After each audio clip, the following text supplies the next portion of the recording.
पता है, मेरा नाम जितेंद्र यादव है और मैं आपसे लखनऊ से बात कर रहा हूँ। और मैं एक एंटरप्रेन्योर हूँ। इससे पहले मैं कंप्यूटर रिलेटेड जॉब किया करता था।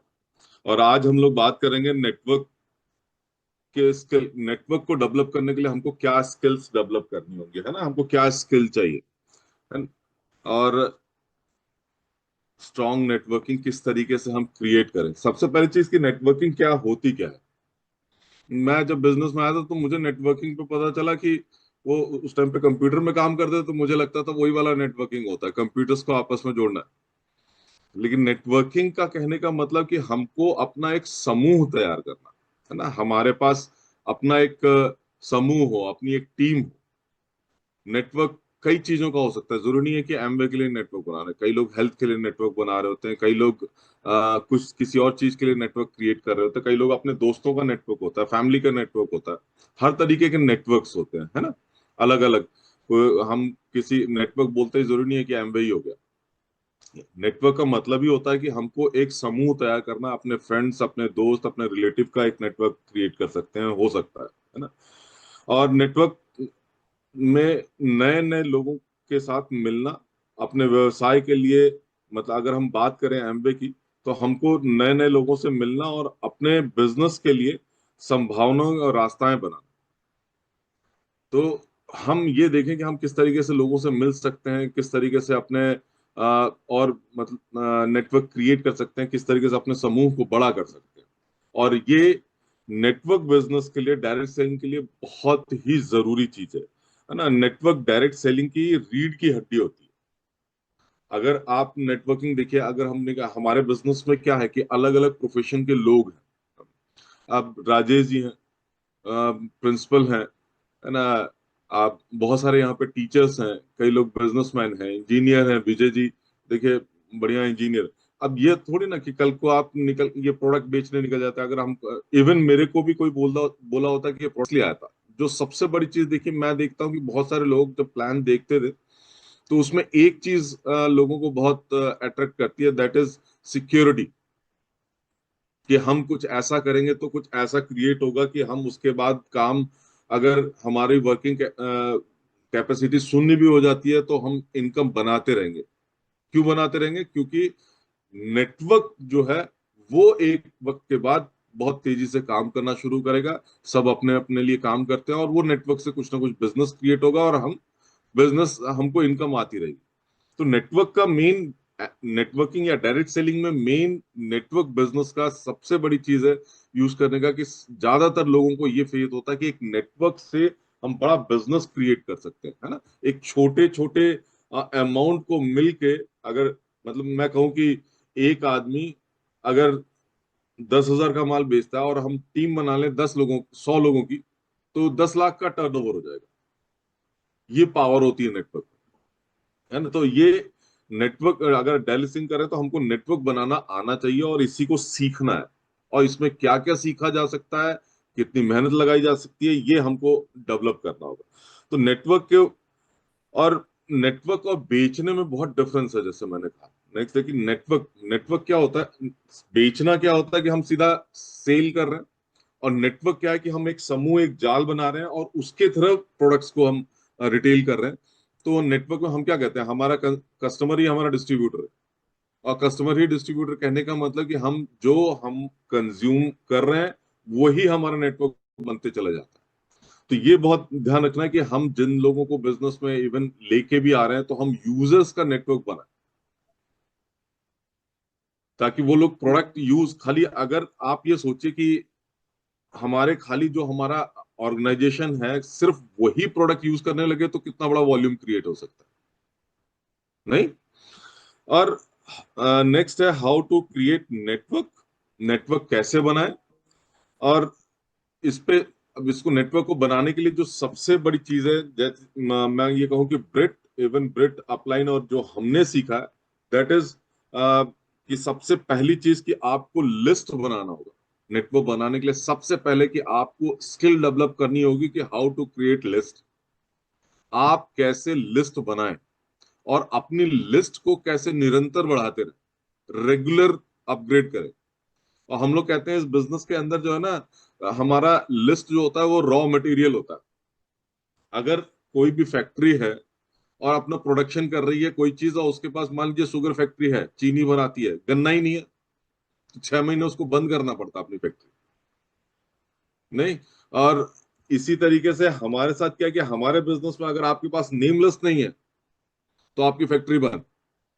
तो हमारी अपलाइन कहती है कि आपके पास हमेशा बैकग्राउंड, मतलब कि बैकअप में कम से कम 100-200 नाम हमेशा रहने चाहिए। कुछ नहीं तो कम से कम 50 नाम तो है आपके बैकअप में हमेशा रहे, ताकि आपका प्रोडक्शन चलता रहे, आपका बिजनेस चलता रहे। आज हम खाली है प्लान करना चाहते हैं, हमारे पास लिस्ट ही नहीं, हम सोच रहे हैं कि हम किसको प्लान करें, तो हम कॉन्टेक्टिंग करने निकल गए। नहीं, हमारे पास लिस्ट होनी चाहिए, और लिस्ट कई तरीके की हो सकती है। देखिए हम, जैसे हम लोग ना फ्रेंड फ्रेंड बनाते थे, FRIEND, मतलब फैमिली, रिलेटिव, हमारे फैमिली मेंबर्स कौन कौन है, कुछ भी हो सकता है। पहले आप अपने फैमिलीज में देखिए कि आपके पास फैमिली कौन कौन सी, आपके परिवार को बिजनेस आप दिखा सकते हैं, उनकी एक लिस्ट करा दीजिए, है ना। रिलेटिव हो गए, आपके इंस्टीट्यूट में, आपके ऑफिस में जहां पे भी कोई काम करता हो, है ना, आपके एम्प्लॉयज जो भी होते, और नेबर्स, आपके आसपास जो लोग रहते हैं उनसे आप किस तरीके से, वो भी आपके लिस्ट में हो सकते हैं। कई बार हमको नाम नहीं याद रहता। और D फॉर डॉक्टर, और S फॉर स्ट्रेंजर। और देखिए एक चीज, सब में सबसे बड़ी चीज होती है स्ट्रेंजर। अगर आपको स्ट्रेंजर्स के ऊपर काम करना आ गया ना, तो आप इस बिजनेस को बहुत बड़ा कर लेंगे। हम लोगों ने बिजनेस को किया, मैं तो आपको बताऊं, आज भी, आज शायद एक दो रिलेटिव हमारे बिजनेस में हमारे कुछ प्रोडक्ट लेते हैं, लेकिन इवन मेरे को प्लैटिनम जाने तक, जब मैं पहली बार फाउंडर प्लैटिनम गया, उस टाइम तक मेरा कोई भी, नॉट अ सिंगल फ्रेंड और नॉट अ रिलेटिव, कोई भी मेरा बिजनेस में नहीं था। क्योंकि रिलेटिव को तो बड़ा मजा आता ना टांग खींचने में। उसको लगता है कि अगर आपके साथ मैंने कुछ ज्वाइन कर लिया या आपका कुछ प्रोडक्ट ले लिया, तो शायद उस आपसे 100 रुपए का ही प्रोडक्ट ले, लेकिन शायद जितेंद्र को जो है 100 करोड़ का फायदा हो जाएगा। वो इसी टेंशन में रहता है। तो लिस्ट बनाने में आपको जो स्ट्रेंजर्स का आप यूज करते हैं, अगर स्ट्रेंजर के ऊपर आपने काम करना शुरू कर लिया, तो आप बहुत बड़ा बिजनेस क्रिएट कर सकते हैं। और स्ट्रेंजर्स के साथ कैसे बात करनी है, क्या चीजें करना है, इस पे थोड़ा हमको स्किल क्रिएट करनी पड़ेगी, है ना। ये लिस्ट बनाने की जो मैं कहूंगा, यहाँ पे फिर से कल जैसे राजेश जी कह रहे थे कि मैं लोक व्यवहार और मैत्री कला, इस बुक को जरूर पढ़िए। How to win influence peoples, है ना, विन एंड इन्फ्लुएंस पीपल। आप इस किताब से, आपके पास ये स्किल आ जाएगी कि आप लोगों से कैसे बात कर सकते हैं, और अनजान लोगों से जब आप बात करना, ये आप में डेवलप, ये यही हिच जो है इस बिजनेस में, जो सबसे बड़ी हिच है वो ये, कि हम अनजान लोगों से कैसे बात करें। क्योंकि हम आदमी है ना, मैन जो होता है, मैन ईगो, बहुत बड़ा ईगो होता है। और ये अगर हम बैरियर तोड़ ले गए, जैसे मैं देखता हूँ कि हमारे, और इसमें शशिकांत जी बहुत, अगर कहीं पे बैठ गए तो वो अगर ट्रेन में भी बैठे हैं तो 8-10 लोगों को उन्होंने कांटेक्ट, जो अगल बगल है उस सबको कांटेक्ट कर लेना। तो जैसे महिलाएं होती हैं, अगर कहीं बैठी, तो आपको दो आदमी एक साथ अगर 50 किलोमीटर भी तय कर लें, तो नाम क्या, मतलब कहाँ जा रहे हैं, इसके अलावा ज्यादा पूछ नहीं पाते हैं। लेकिन अगर 50 किलोमीटर दो महिलाएं बैठ गई, तो वो पूरा खानदान तक पता कर ले। तो दैट इज द स्किल, ये स्किल हम लोगों को डेवलप करना होगा। और देखिए लिस्ट में भी जब आप काम करना शुरू करते हैं, मतलब नेक्स्ट स्टेप है कांटेक्ट करना, है ना। अब लिस्ट बनाया, अब उनसे कांटेक्ट करना है, संपर्क करना। अब ध्यान रखिए, संपर्क को इनवाइट, ये अलग अलग चीजें होती है। संपर्क को कभी भी इनविटेशन में ना कन्वर्ट करें। और इसे, इसको लिस्ट में, कि आपके पास, देखिए जिससे बात करनी है आपको, इसमें तीन तीन कैटेगरी हम लोग कहते थे। एक जो है ना लोकल, STD, ISD, उन लोगों को बुलाए, सबसे पहले उन लिस्ट पे काम करिए जो आपके लगभग 20-30 किलोमीटर के अंदर, 15 से 20 किलोमीटर के अंदर है। कई बिजनेस में लोग आते ही उस लिस्ट पे काम करने लगते हैं जो इंटरनेशनली हो। मेरा एक फ्रेंड अमेरिका में रहता है, सर उसको प्लान दिखाया जा सकता है क्या? जैसी बिजनेस में मेरा फ्रेंड एक दिल्ली में रहता है, क्या उसको प्लान दिखा? अरे पहले जो पड़ोस में रहता है उसको तो दिखा लो, उसको तो बता लो। तो पहले अपनी लोकल लिस्ट पे जरूर काम करिए। फिर आईएसडी हम लोग कहते थे कि कम से कम आपका 100 से, जो भी 100 से 150 किलोमीटर के अंदर रहता है, 100 किलोमीटर के अंदर रहता है, उन पे काम करें। और इंटरनेशनली मेरे कहने का मतलब था कि फिर आप फैलिए जहां फैलना है। लेकिन आज आज की डेट में तो ये भी कहा जा सकता है इंटरनेशनली आप कभी, आजकल डिजिटल युग में तो बहुत कहीं पे भी आप शुरू कर सकते हैं, है ना, कहीं से भी स्टार्ट कर सकते हैं। देन कॉन्टेक्टिंग पे हम लोग जो बात कर रहे हैं कि हमको अब इन लोगों से कांटेक्ट करना हमको आना चाहिए, संपर्क यानी कि रिलेशन बनाना। आपने लिस्ट बना ली और उसके बाद से लोगों से, आपको जैसे आपने बिजनेस शुरू किया और सीधा जाते ही प्रोडक्ट या एमवे पे बात करने की जरूरत नहीं है, लोगों से रिलेशंस, कांटेक्ट रिलेशंस क्रिएट करना, है ना। जैसे भी हो सके आपका गोल है कि किसी को प्लान बताने से पहले आपके उससे अच्छे रिलेशन जरूर हो जाए। अगर आप किसी अनजान आदमी से भी आपने लिस्ट बनाई या कांटेक्ट किया, तो उनसे रिलेशन बनाना आपको चालू करना है, और एक ऐसा ट्रस्ट क्रिएट हो ताकि वो आप उसको कुछ कहें तो वो आप पे फेथ कर सके, आपके साथ बैठ सके। देन इनवाइटिंग, इनवाइटिंग इस बिजनेस में मैं कहूं कि अगर आपने इनविटेशन सीख लिया, लिस्ट बनाया, कॉन्टेक्ट किया, और इनविटेशन ही इस बिजनेस का सबसे बड़ा स्किल है। अगर आपको इनवाइटिंग करने आ गया, मतलब इसी पे मास्टरी करनी है कि हम किस तरीके से लोगों को इनवाइट कर पाए, और कैसे लोगों को, आप देखिए इनविटेशन आप, मतलब इनवाइट करना आपको मीटिंग्स फंक्शंस वगैरह में, है ना, किसी को भी आपने कांटेक्ट किया और उसके बाद से मीटिंग्स फंक्शन का आप हेल्प लीजिए ताकि हम उनको किस तरीके से बिजनेस को बता सके। कई बार हो सकता है कि आप डायरेक्ट अप्रोच लगा सकते हैं, कई बार आप अपनी अपलाइन का अप्रोच लगा सकते हैं, कई बार, हरदम ज्यादातर मैंने देखा कि थर्ड पार्टी अप्रोच मेरे लिए बहुत काम करती है ना। तो इनविटेशंस आपको सीखना है, इस पे स्किल आपको डेवलप करनी है। आज इनवाइटिंग की आपको स्किल तो नहीं सिखाएंगे क्योंकि रोज सब लोगों को मालूम है, लेकिन नेटवर्क अगर आपको बड़ा करना है तो आपको इनविटेशन आना चाहिए, आपके पास लिस्ट हो और उसको इनवाइट करने की कला आपको आनी चाहिए। अगर आप इनवाइट करना समझते हैं, जैसे इनविटेशन के लिए हमारे ऑर्गेनाइजेशन में, मतलब मैं तो कहूंगा कि राजेश शुक्ला जी से बहुत सीखने की जरूरत है। उनकी इनवाइटिंग जो है वो बहुत मार्वलस है। मैंने देखा कि वो जब बात करते हैं तो वो, मेरे को लगता है कि उनसे बात करने के बाद कोई आदमी मीटिंग में आने के लिए रह नहीं सकता। तो इनवाइट किस तरीके से करना है, इस पे आपको अपने आप को मास्टरी लानी है। और ये जितना ज्यादा करेंगे उतना ज्यादा स्किल्ड होता जाएगा, और लोग आपके साथ तब आएंगे जब उनको लगेगा कि उनका प्रॉफिट है। ध्यान रखिएगा, लोगों को बुलाते समय या इनवाइट करते समय लोगों को ये महसूस होना चाहिए कि मेरा कुछ बेनिफिट होगा, ये नहीं कि तुम्हारा कुछ बेनिफिट हो जाएगा। अगर वो ये सोचने लगेगा कि आपका कुछ बेनिफिट हो जाएगा तो वो फिर कट लेने वाला। तो ये हमेशा इसमें जो इनवाइट, और आज की डेट में जो है इनविटेशन और सोशल मीडिया, आजकल सॉरी कॉन्टेक्टिंग में मैं एक चीज हो गया, आज सोशल मीडिया पे भी लोग देखिए नीना जी किस तरीके से, खाली नीना जी बहुत छोटी जगह पे रहती हैं और सिर्फ वो आज की डेट में उनका 95% बिजनेस जो है सिर्फ सोशल नेटवर्किंग पे ही बिल्ड होता है, फेसबुक से, इंस्टा से, इन सब चीजों से ही बिल्ड है।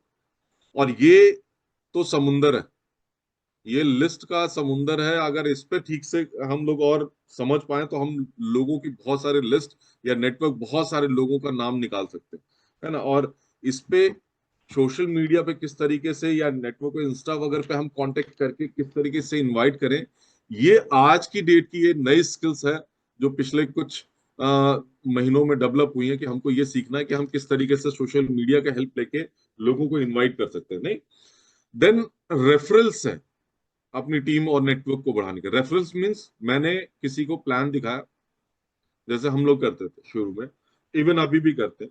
मैंने किसी को प्लान दिखाया और प्लान दिखाने पे फिर वो, मेरे को ये फील आया कि नहीं, वो इंटरेस्टेड नहीं है बिजनेस में, ना प्रोडक्ट लेने पे और ना ही बिजनेस करने पे।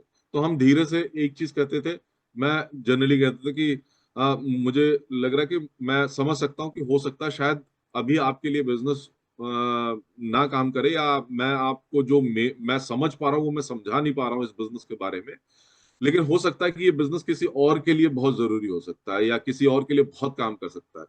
तो मैं, एक आपसे रिक्वेस्ट है कि आप मेरी एक हेल्प कर सकते हैं कि कुछ लोगों की मुझे लिस्ट दे सकते हैं जिससे मैं इस बिजनेस को बिल्ड कर सकूं। और कांति बताते हैं कि उन्होंने उनके नीचे किस डायमंड का मैं नाम भूल गया, उन्होंने कहा मेरे को रेफरल से ही डायमंड्स मिले, और एक ही नहीं, 3-4 डायमंड जो है सिर्फ किसी को प्लान दिखा रहे थे, वो नहीं कर रहा था, तो उससे लिस्ट लेके उन्होंने आगे काम किया।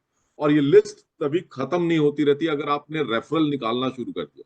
मतलब आपका गोल हो कि आप किसी को प्लान दिखाते हैं, या तो मेरे बिजनेस में आए, या तो मेरा प्रोडक्ट यूज करे, और या तो मुझे लोगों के नाम दे दे। ये आपका गोल रहना चाहिए प्लान दिखाते वक्त किसी भी व्यक्ति को, है ना। और देन आता है रेफरल के बाद follow up and follow through.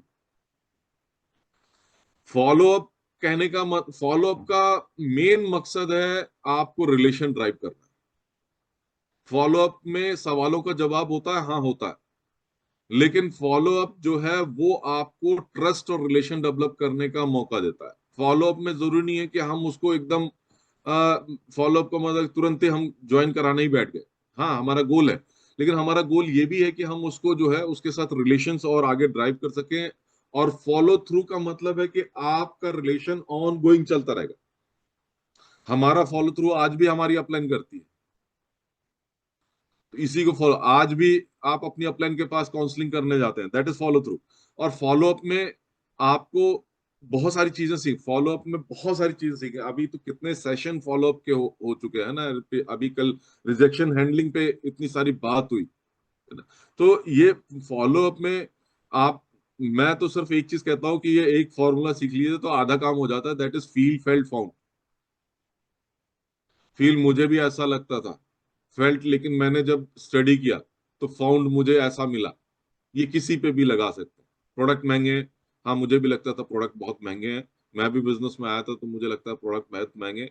लेकिन जब मैंने, मेरी अपलाइन ने मुझे कुछ ट्रेनिंग्स प्रमोट की, मेरे मित्र ने मुझे कुछ ट्रेनिंग प्रमोट की, और उसके बारे में जब मैंने जाना, देखा उसको ट्रेनिंग से, तो मुझे लगा कि यार ये तो वर्ल्ड के सबसे सस्ते प्रोडक्ट है। मेरे पास टाइम नहीं है।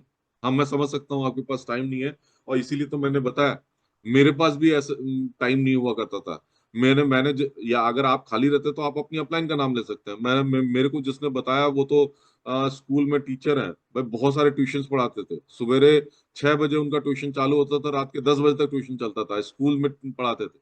टाइम, मैं तो सोचता था ये आदमी बिजनेस कैसे कर सकता है। लेकिन फील, आप उसके बरा फील बताने से ना, कि मैं भी बिल्कुल ऐसे ही महसूस करता था, या बिल्कुल मैं सही समझ रहा हूँ, तो वो उसका जो है ना सवाल करने का, या मैं कहूँ कि वो उसको बहस करने का मौका खत्म हो जाता, फिर वो ओपन माइंडेड हो जाता, आपको सुनने के लिए तैयार होता।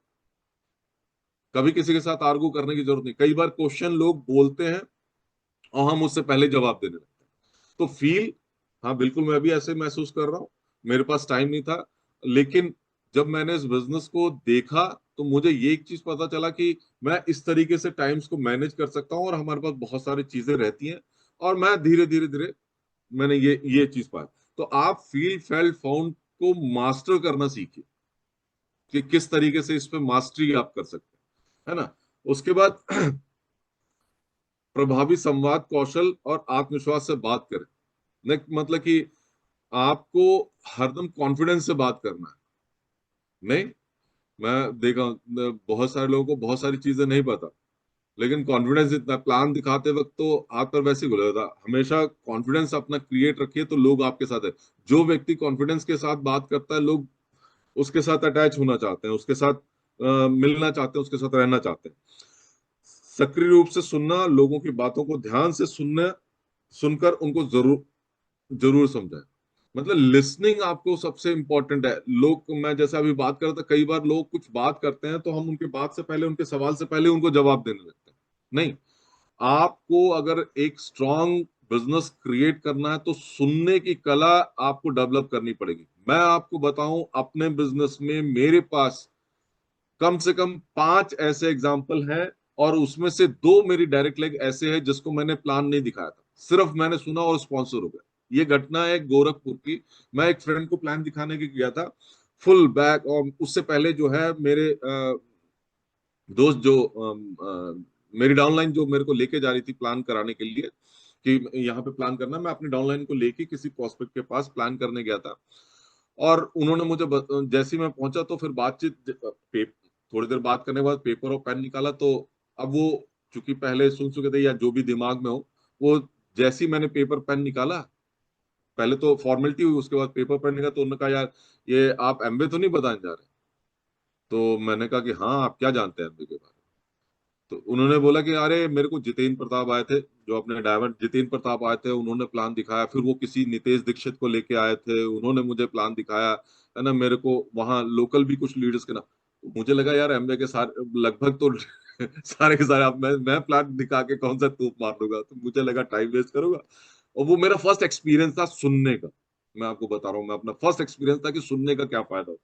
मुझे लगा यार अब मेरा तो टाइम वेस्ट होगा, जो मैंने पैक किया अपना, मतलब धीरे से डायरी बंद की, अपने बैग में डाला और बैठ के मैंने कहा अच्छा हाँ ठीक।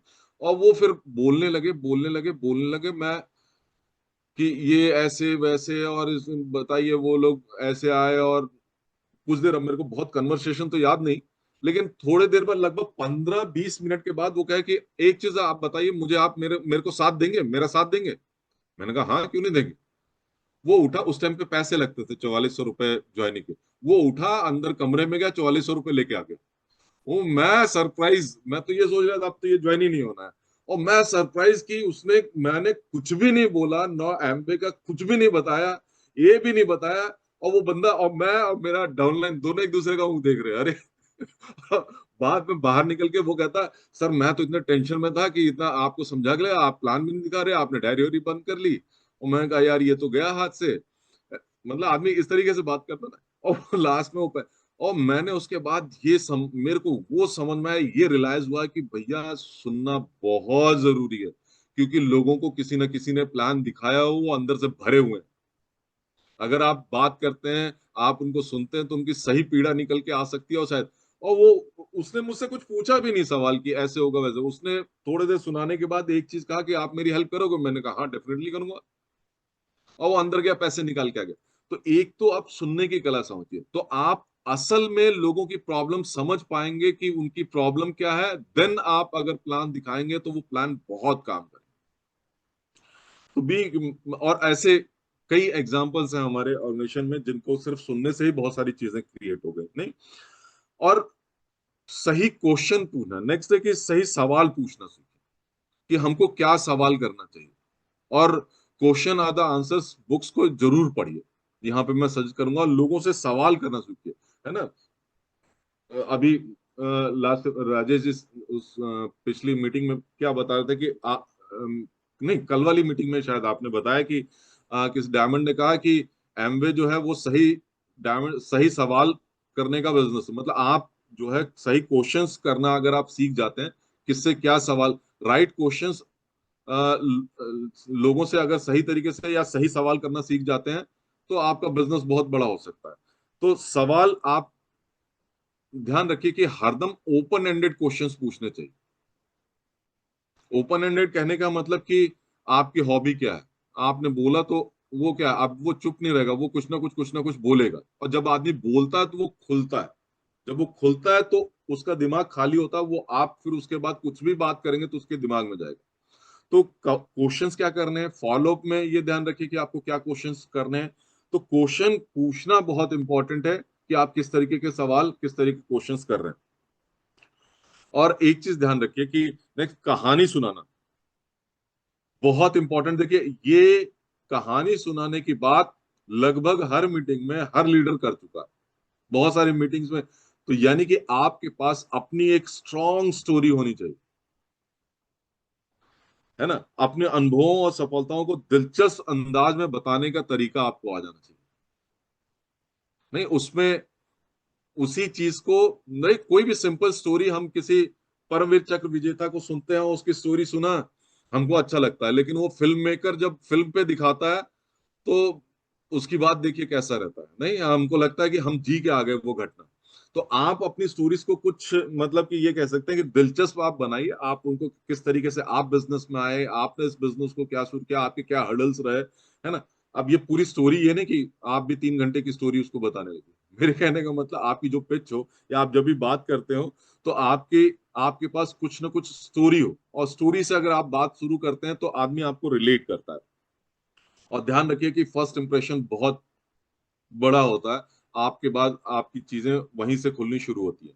और नेटवर्क बनाने के लिए कुछ टूल्स की बहुत जरूरत होती है। आपको अगर बढ़िया स्ट्रॉन्ग नेटवर्क क्रिएट करना है, तो टूल्स या रणनीति, हम ये कहेंगे टूल्स एंड स्ट्रेटेजी, और जिसमें है कि बिजनेस आपको, आपके पास एक सबसे पहली चीज कि आपको आपके पास बिजनेस कार्ड होना बहुत जरूरी है, जिसको आजकल विजिटिंग कार्ड कहते हैं, है ना। और आज डिजिटल युग है, तो आपको मैं कह सकता हूँ कि डिजिटल कार्ड भी आजकल आ रहे हैं, बहुत सारे डिजिटल कार्ड आते हैं, जिसमें डिजिटल कार्ड का मतलब जिसमें आप डिजिटल कार्ड होते हैं, खाली टैप करते हैं और उनके व्हाट्सएप में या उनके मोबाइल में आप उनके आपके अपने वेबसाइट्स के लिंक, आपके इंस्टा के लिंक, आपके फेसबुक के लिंक्स, आपके कांटेक्ट नंबर, आपका एड्रेस, आजकल तो एड्रेस कोई नहीं देता, वेबसाइट ही आपके एड्रेस होता है, मेल ही आपका एड्रेस होता है, तो ये चीजें ट्रांसफर हो सकती हैं। तो आपके पास अल्टीमेटली, मेरे कहने का मतलब, आपके पास विजिटिंग कार्ड होना बहुत इंपॉर्टेंट है। पहले देखिए हम लोग अब नेट, जब से ये डिजिटल युग आ गया तब से जो है लोग इतना कार्ड नहीं यूज करते, लेकिन हम लोगों के पास पहले visiting card on an average सबके पास रहता है ना, और रखना चाहिए। दूसरा है कि आपको सोशल मीडिया का उपयोग करना है। ये टूल है, सोशल मीडिया को किस तरीके से आप यूज करते हैं। सोशल मीडिया आपका यूज करता है कि आप सोशल मीडिया का यूज करते हैं, है ना। आप उसको किस तरीके से आप अपने बिजनेस में इस्तेमाल कर सकते हैं, इस पे ट्रेंड होइए, इससे भागिए नहीं। बहुत लोग, नहीं यार ये चीज में नहीं, आप करिए। मैं देखता हूँ कि ऐसे श्रीवास्तव जी को देखा, हमारी मेंटर, नहीं ठीक है मैं टेक फ्रेंडली नहीं हूँ, बट मैं देखता हूँ कि वो हमेशा, क्या फर्क पड़ता, अपने बगल में बैठा के, जब भी वो शुरू में प्लान करते थे तो जितेंद्र आ जाओ, है ना, राजेश जी आ जाओ, या फिर किसी ना किसी को अपने बगल में बिठा के बुलाए रखते थे। और क्या हम लोग क्या उनका मजाक उड़ाते थे क्या? अरे देखो इनको आता भी नहीं, नहीं, हम लोग और मोटिवेट होते थे, एक्साइटेड। तो कोई फर्क नहीं पड़ता, आपसे जूनियर, आपसे छोटा है, बड़ा, किसी सीखने में परहेज ना करिए अगर आप उससे अवेयर नहीं है। ठीक है, नया टेक्नोलॉजी है, नई चीजें हैं, तो क्या फर्क पड़ता है, हम सीखेंगे ना। तो इसका यूज करना शुरू किए, और इसमें खास करके देखिए कुछ चीजें होती हैं, जैसे व्हाट्सएप ग्रुप आप बनाइए और उसमें कैसे इंफॉर्मेशन आपको देने हैं, ये देखिए व्हाट्सएप ग्रुप का यूज करना शुरू किया। ये नहीं कि सबको हम, बहुत सारी चीजें, इससे आपका टाइम बच सकता है। That is a broadcast list. अब ये फेसबुक में एक और फीचर है ब्रॉडकास्ट, है ना, जिसमें आप ऐसे मैसेज जब भेजते हैं तो आदमी को लगता है कि हमको डायरेक्टली इंडिविजुअली मैसेज आ रहा है। तो ब्रॉडकास्ट को यूज करना सीखिए। फेसबुक पेज, इस पे देखिए कितना बढ़िया अर्णव ने इस इन सब चीजों के बारे में तो बहुत, फेसबुक के पेज क्या है, थोड़ा इसका इसका यूज बहुत लोग कर रहे हैं कि फेसबुक पेज क्या होता है। और आ, आपका व्हाट्सएप स्टेटस, हाँ मजे की बात बताएं, इधर इधर मैंने कुछ टाइम से अपना स्टेटस लगाना बहुत शुरू किया। जब से मैंने अर्णव को सुना तो उसके बाद मैंने फेसबुक पे अपना स्टेटस, स्टोरी, स्टेटस कह सकते हैं, व्हाट्सएप पे जो हम लगाते हैं वो हमारी स्टोरी और स्टेटस कहा जाता है, फेसबुक पे जो लगाते हैं, इंस्टा पे लगाते हैं, वो हमको स्टोरी कहते हैं। और स्टोरी लगाने से मेरे को फायदा क्या हुआ कि रोज अपनी फोटो में, मैं कुछ नहीं कर रहा था, मैं अपनी पुरानी पुरानी फोटो लाके और उस पर एक गाना लगा के वैसे ही डाल दे रहा था। और हुआ क्या कि इधर मेरे बहुत पुराने कस्टमर, बहुत सारे पुराने डिस्ट्रीब्यूटर्स मुझे कांटेक्ट करने लगे। और इन माइल विन लगभग मुझे महीना भर हो रहा है अपना इन चीजों को करते हुए, और महीने भर में मेरे पास 4 ऐसे कस्टमर आए जो कि मेरे से लगभग 150 पीवी का प्रोडक्ट ले चुके हैं। सिर्फ खाली अपनी फोटो लगा रहा हूँ स्टेटस पे, और कुछ नहीं, कोई प्रोडक्ट प्रमोशन नहीं, कुछ नहीं, मैं अपना फोटो जिसमें गाना लूँ। और मैंने कहा यार ये बढ़िया है। तो ये पता चला मुझे ये कि आपका स्टेटस जैसे लगता है तो आपको बहुत सारे लोग जानते हैं लेकिन भूल चुके हैं। आप सिर्फ नॉक कर रहे हो, आई एम देयर, तो बहुत लोगों को याद आ जाता है एमवे, याद आ, और फिर आपको देखते एमवे याद आ जाता है। और आपको देखते एमवे याद आता तो एमवे याद आता है, कुछ ना कुछ प्रोडक्ट याद आ जाता है, रिलेशन से याद आ जाता है कि यार हाँ यार विजय जी के साथ या शशिकांत जी के साथ तो मैं मिला था, फलाने थे, ये है, लाओ लाइक कर दें, लाइक किया, फिर कभी बात करनी शुरू हो जाती है। तो धीरे धीरे, खाली आप इस, रियल बता रहा हूँ, मतलब बिलीव मी, मैं आपको बता रहा हूँ कि इधर मुझे 150 पीवी का ऑर्डर सिर्फ इसी चीज से मिला कि मैं खाली अपना स्टेटस लगा रहा था, कोई प्रमोशन और कुछ नहीं। तो प्रेजेंस आपको नजर आती है, बहुत सारे लोगों को अचानक याद आ जाता है, अरे हाँ ये जितेंद्र है। बहुत लोग भूल चुके हैं, फिर याद आ जाता है। बहुत सारे हमारे पुराने डिस्ट्रीब्यूटर 2 साल पहले थे, उनको अचानक याद है, हाँ ठीक है डाल रहे हैं। बहुत लोगों के अभी नए, फिर उसके बाद से बहुत लोग फिर से रिवाइव हुए हमारे फ्रेंड लिस्ट में, फिर से उनसे बातचीत होनी शुरू हुई। और बहुत है, इसको करके देखिए, बिलीव मानिए, ये मेरे साथ ये फायदा हो, मैं इसीलिए बता रहा हूँ, इधर 1 महीने का ये रिजल्ट है। मैंने जब से मैंने ये स्टेटस, खाली स्टेटस और अपनी फोटो लगानी शुरू की, बहुत सारे लोग के दिमाग में मैं घुसने लगा। और कई बार क्या इसमें क्या है, थोड़ा पेशेंस की जरूरत है। लोग लगाए और अगले दिन रिजल्ट चाहते हैं। Social media next day result नहीं देता, है ना। इसमें टाइम लगता है आपके अपने आप ब्रांड को बिल्ड करने में, अपने आप को बिल्ड करने में। खुद मतलब हाँ, डेफिनेटली मैं खुद को प्रमोट करने का बहुत अच्छा साधन है। नेक्स्ट है फिर से नेम लिस्ट। मतलब टूल्स में आपके पास नेम लिस्ट होना बहुत जरूरी है। मैं ये बता रहा हूँ कि आपके पास स्ट्रेटेजी और क्या कहते हैं, स्ट्रॉन्ग नेटवर्क के लिए आपको टूल्स की क्या जरूरत होती है, जिसमें नेम लिस्ट सबसे बड़ा टूल है। आपके पास अगर नेम लिस्ट नहीं है तो आप बिजनेस नहीं क्रिएट कर सकते हो, है ना। बिजनेस क्लब और ग्रुप्स ज्वाइन करें अपनी नेम लिस्ट बनाने के लिए, अपने बिजनेस को क्रिएट करने के लिए, अपने कस्टमर्स को क्रिएट करने के लिए। जैसे मैं बहुत इंट्रोवर्ट था, मैं कहीं नहीं जाता था, लेकिन आज की डेट में हमने कई क्लब्स ज्वाइन कर रखे। क्लब अलग अलग तरीके मैंने कोई पेड क्लब नहीं ज्वाइन किया। पेड कहने का मतलब पैसा देके। जैसे मैंने मेरा अपना मॉर्निंग क्लब है, जिसमें मैं 20 से 25 लोगों के साथ जुड़ा हुआ हूँ। हमारा ग्रुप है, बढ़िया हम लोग चीजें करते हैं। दूसरा जो है शाम का अपना, मतलब अपने फ्रेंड्स का ग्रुप है। फिर अपने स्विमिंग, मैं स्विमिंग जाता था, अभी इधर बंद किया हुआ। तो स्विमिंग का अपना एक ग्रुप है, मैं उनके साथ मिलता हूँ, उनके साथ चीजें, तो उनका ग्रुप बना हुआ है। आप बना सकते हैं अपनी हॉबीज के ग्रुप, जरूर बनाइए। अगर आपकी हॉबी है बैडमिंटन खेलना कहीं, तो उन लोगों के साथ ज्वाइन करिए, उसमें जाना शुरू करिए। जिम्स हो सकता है, अब बहुत तरीके के ग्रुप्स होते हैं और उनको आप ज्वाइन कर सकते हैं, है ना। बहुत सारे देखिए अभी मैं देखता हूँ कुछ लोग किताबें लिखते हैं या कुछ राइटर्स हैं, तो उनके पास राइटर्स का ग्रुप है। तो अलग अलग तरीके के ग्रुप्स बनाइए, और नहीं है तो ज्वाइन करिए, कुछ ना कुछ ग्रुप्स को ज्वाइन करिए। इंग्लिश स्पीकिंग कोर्स हो गया, बहुत सारे, कुछ नहीं तो कोई स्किल डेवलप करने चलिए, तो वहां एक नेटवर्क क्रिएट हो जाता है, वहां एक नेटवर्क मिलता है ना। अपने नेटवर्क को बनाए रखने के लिए आपको क्या, इनको मेंटेन, जो भी आपने नेटवर्क क्रिएट किया है उसको मेंटेन कैसे रखना है।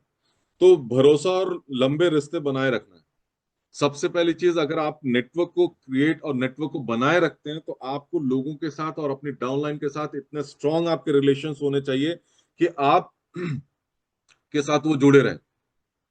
कल राजेश जी ने कहा ना कि diamond is nothing but building a relation with 6 good families. जिनके 6 अच्छे परिवार के साथ अगर आपके अच्छे रिलेशन होते हैं, तो आप डायमंडशिप क्रिएट कर सकते हैं, है ना। तो आपको रिलेशन बनाना, रिलेशन लंबे समय तक बनाना है, और लोगों को बिना लालच के उनकी हेल्प करनी हेल्प करनी है। खाली प्रोडक्ट या के ज्वाइनिंग ना कराएं, ट्रस्ट भी बिल्ड करें। कि आपने सिर्फ प्लान दिखाया, बस ठीक है, प्रोडक्ट दिया और चले आए, नहीं। वहां थोड़ा रिलेशंस क्रिएट करने की कोशिश करिए, ताकि आपका रिलेशन बढ़ सके। संपर्क में रहना, रेगुलर उनके साथ बने रहिए। जैसे मैंने ब्रॉडकास्ट के थ्रू या इनके साथ, उनके साथ संपर्क में बने रहिए, एक्सचेंज करते रहिए, हालचाल पूछते रहें, है ना, शुभकामनाएं देते रहें, बर्थडे विश करते रहें, तो रिलेशन बने रहेंगे। ये सारी चीजें हैं, और इसी वजह मैंने कई बार बताया कि सिर्फ मैरिज एनिवर्सरी और बर्थडे पे आप एक गुलाब देते हैं ना, बहुत बड़ा काम करता है, वो कई हजारों के बराबर काम करता है ना।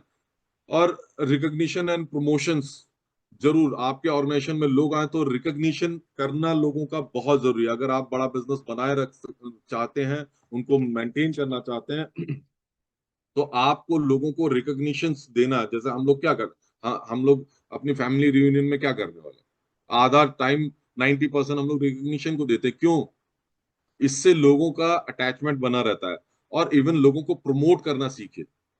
कुछ भी, कोई भी आपके ऑर्गेनाइजेशन में कोई चीज अचीव करता है या कोई काम करता है या आज कोई प्रोडक्ट बेच के आया, तो उनको प्रमोट करना सीखे। तो आपका ऑर्गेनाइजेशन, थैंक्स देने की आदत डालिए, जरूर बोलिए, ये नहीं कि हाँ ठीक है। जब आप थैंक्स देने लगेंगे, ग्रेटिट्यूड देंगे, तो आपके साथ लोग जुड़े रहेंगे, है ना। आपका नेटवर्क क्रिएट हो। मीटिंग्स को अरेंज करिए। आपके ऑर्गेनाइजेशन में मीटिंग्स हो रही है कि नहीं है, आपकी टीम मीटिंग्स में जा रही है कि नहीं जा रही है। डिजिटल एंड फिजिकल ध्यान रखिएगा। डिजिटल में वो हार्ट टू हार्ट रिलेशन नहीं बिल्ड होता, बहुत जरूरी है। आप फिजिकल मीटिंग्स जरूर करिए, वो कुछ नहीं तो पेस मीटिंग्स जरूर करिए। बाकी आपकी मीटिंग्स है ओपन मीटिंग, बीबीएस, और सबसे बड़ी चीज फैमिली रियूनियन, जो हम लोग अभी करने जा रहे हैं गुजरात। और इसको जरूर प्रमोट करिए। फैमिली रियूनियन से मैं आपको देखूं, मेरे मेरे इवन ऑर्गेनाइजेशन में बहुत मोटिवेशन आया, बहुत सारी चीजें हैं।